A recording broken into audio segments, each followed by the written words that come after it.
Hello friends, welcome to my channel my dear brothers episode 4। इधर शिष्या butterfly से लड़ रही होती है, तभी उसे प्रोटेक्ट करने के लिए हाउशी आ जाते हैं और उसे गले से लगा लेते हैं। ये मास्टर हाउशी से पूछता है कि आपने कुछ यहाँ पर आते हुए देखा है। मास्टर हाउशी से कहते हैं नहीं। ये को कुछ शक हो रहा होता है, तभी हाउशी अपना जादू यूज़ करते हैं और उसे कहते हैं तुम देख नहीं रहे हो, मैं यहाँ प्रैक्टिस कर रहा हूँ, यहाँ से चले जाओ। शिष्या हाउशी से माफ़ी मांगती है। वो कहती है कि डॉल्फिन उसकी गलती से गुम हो गया है। हाउशी कहता है मैं तुम्हारे लिए उसे ढूंढ दूंगा। शिष्या कहती है कोई बात नहीं, अगर तुम आते हुए पकड़े गए तो हम मुसीबत में फंस जाएंगे। तभी कोई बोलता है कि बड़ी खबर, मास्टर हाउची अपना घर छोड़कर यहाँ आए हैं। हाउची कहते हैं ठीक है, तुम अपना ध्यान रखना।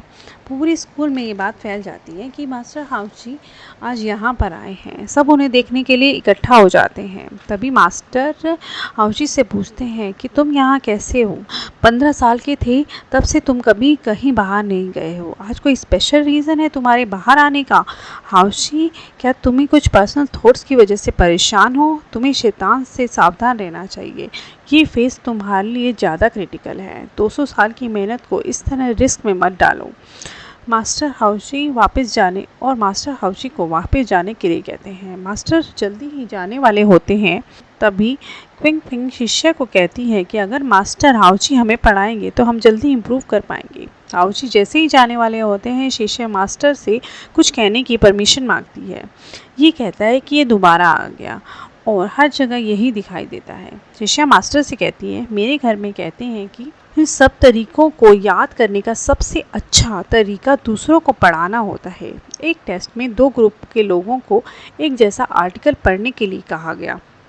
एक को कहा गया कि तुम दूसरे को समझाओ और वही ग्रुप जीता जिसने दूसरों को समझाया था, क्योंकि उसने दूसरों को सिखाकर जल्दी सीखा। और मेरे प्रस्ताव है कि दूसरों को सिखाकर ही जल्दी और अच्छा सीखा जा सकता है। दूसरे मास्टर यिंग कहते हैं कि ये सच कह रहा है, पुरानी किताबों को देखने से ही कहानी याद हो जाती थी। तो क्या शिष्य कहती है, तो क्या मैं कह सकती हूँ कि मास्टर हाउची हमें कुछ लेक्चर दें और ये इनके लिए भी अच्छा होगा। मास्टर हाउशी से पूछते हैं तुम क्या सोच रहे हो? हाउशी कहते हैं ट्राई करना चाहिए। मास्टर कहते हैं तो कल से स्टार्ट करते हैं। ये बात सुनकर सब स्टूडेंट खुश हो जाते हैं। ये हाउची के क्लास से आने से पहले सबको इंस्ट्रक्शन देता है कि कोई भी मास्टर के साथ बदतमीज़ी नहीं करेगा, ना ही मास्टर को डिस्टर्ब करेगा। तब मास्टर हाउची आ जाते हैं और सब उनका वेलकम करते हैं। तब हाउची को वहाँ पर शिष्या नहीं दिखती, जिसकी वजह से वो उदास हो जाते हैं और एक कोने में जाकर बैठ जाते हैं। जैसा वो कर रहे होते हैं वैसा ही सारे स्टूडेंट कर रहे होते हैं। सब उनकी कॉपी कर रहे होते हैं। इधर शिष्या को मास्टर यिंग के सिग्नेचर मिल जाते हैं। तो और मास्टर यिंग कहते हैं कि सिर्फ मेरे सिग्नेचर से कुछ नहीं होगा, तुम्हें और मेहनत करनी होगी और सब मास्टर के सिग्नेचर लेने होंगे, तभी तुम यहाँ 1 महीने से ज़्यादा रह पाओगी। शिष्या उन्हें थैंक यू बोलती है और कहती है कि मेरा एक और सवाल भी है। वो पूछते हैं क्या? वो कहती है कि वर्चुअल स्पेस के जादू को कैसे करते हैं? मास्टर कहते हैं तुम्हारी हिम्मत कैसे हुई इसे कहने की, और तुम्हें किसने भेजा है? शिष्या कहती है मैं तो यहाँ से जा रही थी तो मैंने सुना। मास्टर यही कहते हैं हाउजी की क्लास चल रही है, जाओ तुम अपनी क्लास अटेंड कर दो। वो और कहते हैं कि दोबारा ये किसी से मत पूछना, वरना तुम्हें अभी निकाल दिया जाएगा।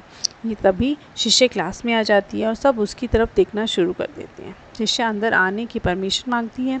शिष्या हाउजी से लेट आने के लिए माफ़ी मांगती है। हाउजी पढ़ाना शुरू करते हैं। शिष्या को पहली सीट पर बैठने के लिए कहते हैं और सब बच्चे ये सोचते हैं कि उसे शिष्या को ही पहले बेंच पर बैठने के लिए क्यों कहा। तभी हाउशी जादू से जो पहले रो में बैठे होते हैं उनको दूसरी रो में भेज देते हैं और शिष्या को वहां आने के लिए कहते हैं। शिष्या कहती है कि क्विंग फिंग को भी मैं अपने साथ लाना चाहती हूँ। हाउशी परमिशन दे देते हैं। शिष्या कहती है इसके पाँव में चोट लगी है, इसलिए मैं हेल्प कर रहा हूँ।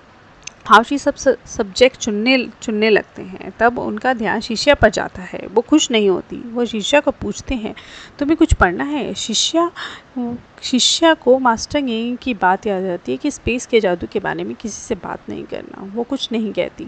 तभी मास्टर हाउशी पूछते हैं कि तुम्हें कुछ चाहिए? तो शिष्या कहती है हाँ, मुझे डबल वेकेशन चाहिए, जिसका मतलब 2 दिन की छुट्टी होता है। पर सब समझते हैं कि उसे कपल कल्टिवेटिंग चाहिए। हाउची को भी बहुत बुरा लगता है और वो बहुत गुस्सा करते हैं। वो बहुत जेलस हो जाते हैं जब हाउची क्विंग फिंग का हाथ पकड़ लेती है। तब क्लास ओवर हो जाती है। क्विंग फिंग शिष्या से बात नहीं कर रही होती। तब शिष्या बताती है कि उसे सिर्फ 2 दिन की छुट्टी चाहिए थी, तो गुस्सा क्यों हो। तब क्विंग फिंग कहती है यहाँ पर डबल डे वेकेशन का मतलब कुछ और होता है और उसे समझाती है।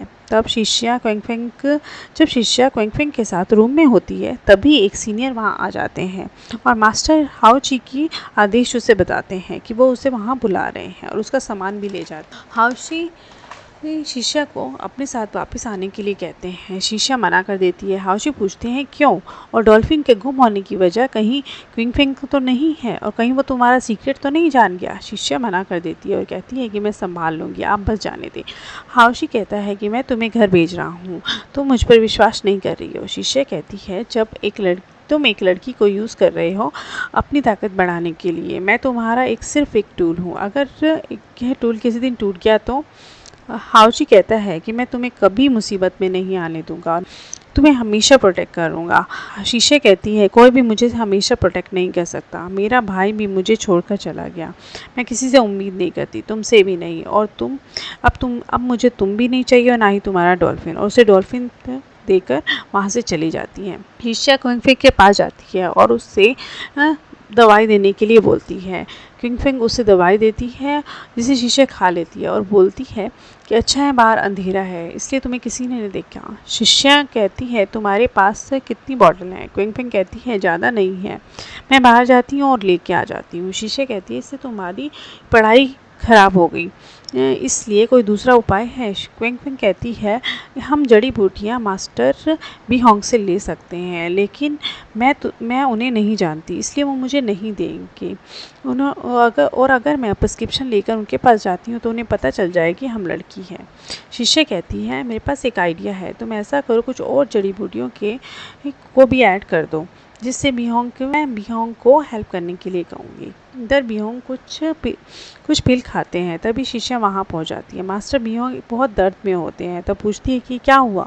तभी एक फूल तोड़कर उनकी खुशबू मास्टर को सूंघा देती है जिससे मास्टर ठीक हो जाते हैं, पर वो वहीं सो जाते हैं। मास्टर बीहोंग जब उठते हैं तब शिष्या उनको कहती है कि आप हर रात नई दवाई लेते हैं और 200 साल से अब रोज़ दर्द में होते हैं। बीहोंग कहते हैं शिष्या को तुम ब्यूटी का एक्सपीरियंस करने के लिए अभी बहुत छोटे हो और तुम अगर एक बार शुरू कर दिया तो इसे बार बार करने की इच्छा रखते हो। शीशा कहती है मुझसे झूठ मत बोलो, मैंने आपको हार्डवर्क करते हुए देखा है, आपको दर्द में देखा है, आप आइडियल दिखते हो दिन में पर रात में आप बहुत मेहनत करते हो। वो कहती है मेरे शहर में आप जैसे कुछ बच्चे हैं जो दिन में बहुत खेलते हैं, रात में उतना ही पढ़ते हैं ताकि सबको सरप्राइज़ कर सकें। ऐसा लगता है आपके पास खोने के लिए कुछ नहीं है। यूँ सोचते हैं ये लड़की सिर्फ दो दिन से मुझे जानती है, फिर भी मेरे बारे में कितना जानती है। आप मेरे लिए अपनी तकदीर के मालिक हो, आप 200 साल सिर्फ अपनी वजह से ही ज़िंदा हो। बीहोंग कहते हैं तुम किसी को कुछ ना बताना और तुम अपना कोई सीक्रेट एक्सचेंज कर सकती हो। शीशे कहती है मेरा कोई सीक्रेट नहीं है। बीहोंग पूछते हैं तुम्हारा हाउची के साथ क्या रिलेशन है। वो कहती है हम ऐसे ही मिल गए थे। बीहोंग कहते हैं मैं तुम पर यकीन करता हूँ, बाय द वे तुम क्यों आए थे। वो लिस्ट दे देती है बीहोंग को। शिष्या बीहोंग को भी स्पेस के जादू के बारे में पूछती है। वो कहते हैं मैंने कभी सुना नहीं है। इधर हाउशी मेडिटेशन कर रहे होते हैं तो शिष्या की सारी बातें उन्हें याद आ रही होती हैं और जब मास्टर की क्लास चल रही होती है तो वो उनको कहते हैं इंस्ट्रूमेंट बनाने के लिए। सब अपना इंस्ट्रूमेंट बना रहे होते हैं और शिष्या सबको देख रही होती है।